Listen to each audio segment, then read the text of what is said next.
یہ جوانی، یہ ظلمت۔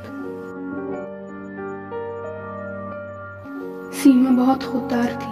وہ چند ٹکوں کے لیے اپنے چچا کے منہ نہیں لگنا چاہتی تھی، اسی لیے اس نے جاب کرنے کا سوچا۔ قریبی دفتر میں اسے اس کی واجبی تعلیم پر رکھ لیا گیا۔ کام صرف ٹائپنگ کا تھا، ساتھ اس نے اپنی پرائیویٹ تعلیم جاری رکھی۔ سب ٹھیک چل رہا تھا۔ چچا کی شادی کے موضوع سے بھی جان چھوٹ گئی تھی۔ اسے گھر کی سرگوشیوں سے پتہ تو چل چکا تھا کہ چچا اب الیاس سے اس کی شادی کروانا چاہ رہا ہے، مگر سیما کا اصل مقصد اس کی تعلیم تھی، اس کی آخری ترجیح۔ انہی دنوں اس کے ساتھ ایک کولیگ کی بات چیت شروع ہوئی۔ وہ صفدر تھا، اپنی بوڑھی ماں کا اکلوتا بیٹا۔ اکثر وہ سلام پیار کرتا تو سیما بھی حال چال پوچھ لیتی۔ ایک روز اس نے چائے کا پوچھا تو سیما نے انکار نہ کیا۔ وہ دفتر کے کیفے میں چلے گئے۔ اس سے چائے کا مقصد جان کر سیما خفا ہو کر چلی گئی، مگر صفدر پیچھے نہ ہٹا۔ جب سیما اگلے روز نہ آئی تو صفدر اس کے گھر ملنے چلا آیا۔ پروین نے اسے بٹھا کر خوب باتیں کی۔ پھر سیما آئی۔ صفدر نے اس سے اس کا حال چال پوچھا۔ اس نے طبیعت کی خرابی کا بہانہ بنایا، مگر صفدر نے اس سے کنائے انداز میں بول دیا کہ وہ اس کی وجہ سے جاب نہ چھوڑے۔ مگر اگلے روز سیما کا ریزائن دیکھ کر صفدر کو بہت افسوس ہوا۔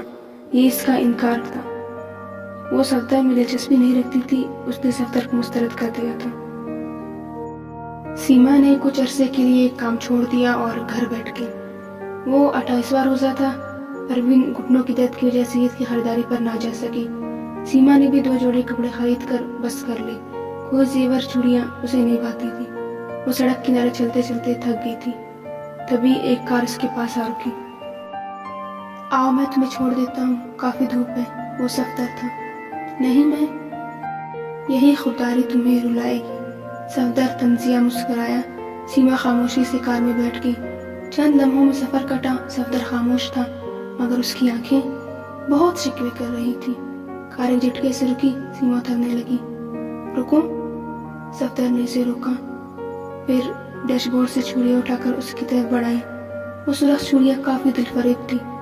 سیما نے بنا کسی عذر کے لے لی۔